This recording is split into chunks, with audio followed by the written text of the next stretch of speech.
Welcome back on TV9. We just had one of our guests get away from us here, but we have veterinarian David Graff in today. Why don't you go ahead and introduce us to our two little guests here today. This is Nate. He's almost a year old. He'll be a year old next month. He's a Chihuahua. And this is Roxie. She's 5 months old, and she's a Pekinese. I'm doing okay with mine. I don't know why yours is running away from you over there. Well, he's camera shy. Well, we want to talk a little bit today about whether or not you need to give your flea and tick medication to your dog over the winter months. I know a lot of people think that, you know, like you were saying earlier, fleas just go away in the winter, but do we need to keep giving those meds? Actually, when it gets cold, the fleas actually get worse for about a month. So at the first frost, they don't go away. They actually are looking for any warm body to hop on.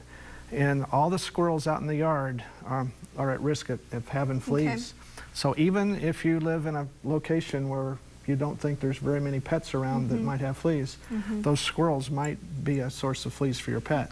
So continue the once a month topicals, clear up until there's snow. Okay. And sometimes even a month after that. But we're lucky in Iowa. In Iowa, we can stop it when there's a foot of snow on the ground and it gets to 20 below.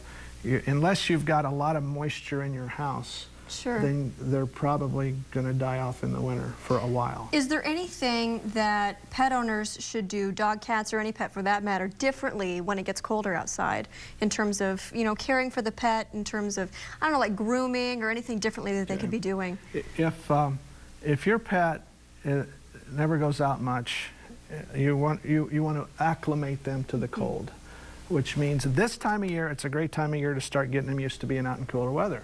So work them up to the colder weather. Okay. And also, I want to talk a little bit about I adopted a dog that has Lyme disease, and I just wanted to ask you, while I've got you here, to answer this question, does it do any good if a dog already has Lyme disease to give the vaccination? Okay. I don't know the answer to that. I don't know if having the disease gives protective immunity or not.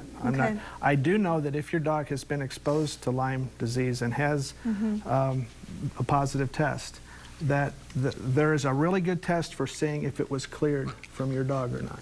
And it's a test that's done some months later after you treat. So that's a really good question, and I'll have to see what the data on that is. Okay, all right, sounds good. Well, David Graff, thank you so much for being in with us today. Happy to be. And coming up tomorrow, we'll have psychologist Dick Stockwell to take your calls. Stay with your 24-hour news source, KCRG-TV9.